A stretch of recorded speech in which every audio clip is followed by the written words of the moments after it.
सभापती महोदय, हे माझ्या मतदारसंघातील परभणी येथील एक महत्त्वाचं असलेलं कृषी विद्यापीठ आहे आणि हे आजचं नामकरण आता वसंतराव नाईक कृषी विद्यापीठ झालेलं आहे। सभापती महोदय, हे नामकरण करावं यासाठी सुद्धा याच सभागृहात सभापती महोदय मी पहिल्यांदा मागणी केलेली होती आणि आमच्या सरकारने हे नामकरण केलं, त्याबद्दल मी तत्कालीन मुख्यमंत्री कृषी मंत्र्याचे आभार पण मानले, आज पण मानतो सभापती महोदय।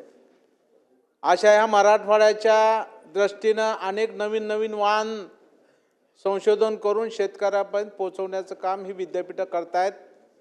त्यातलं महत्त्वाचं विद्यापीठ मध्ये वसंतराव नाईक कृषी विद्यापीठ आहे।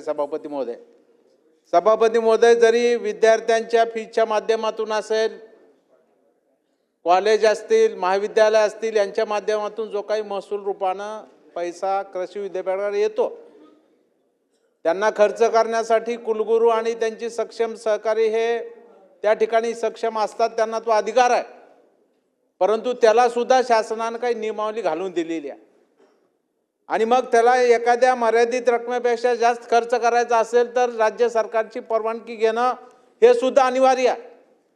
असं असताना सुद्धा या ठिकाणी जो काही खर्च केला गेला तो जो खर्च आहे त्या खर्चाविषयी विचारलेला हा प्रश्न मंत्री महोदय मी या ठिकाणी आहे।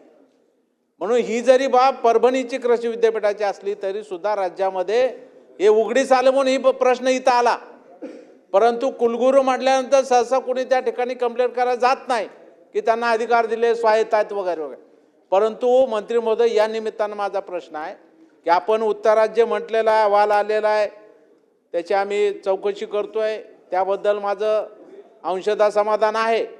परंतु राज्यामध्ये इतर विद्यापीठांनी सुद्धा यापुढे अशा प्रकारची चूक करू नये यासाठी त्या विभागाचे प्रमुख म्हणून, कृषी मंत्री म्हणून आपण काय दक्षता घेणार आहात किंवा आपल्या दालनात सर्व कुलगुरू महोदयांना बोलवून आमच्या समोर बैठक घेऊन अशा पद्धतीने ही बाब होऊ नये यासाठी काय दक्षता घेणार आहात का?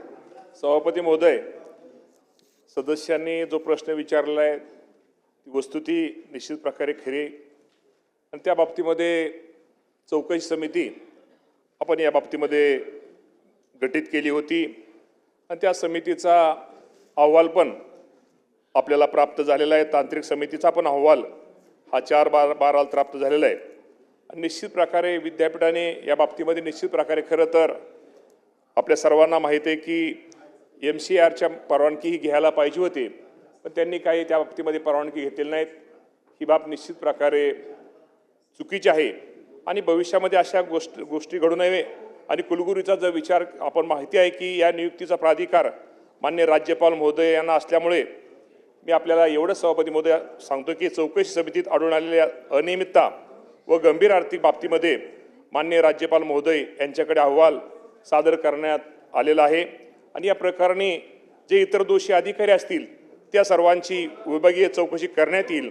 तसेच कृषी विद्यापीठामध्ये अशा प्रकारे गैर होणार नाही याबाबत विविध उपाययोजना करण्यात येतील। पायाभूत विकास कामे आर्थिक गुणवत्तापूर्व व दर्जेदार होण्यासाठी MCRच्या संनियंत्रणाचे अधिकार देण्याचं निश्चित प्रकारे शासनाच्या विचाराधीन आहे।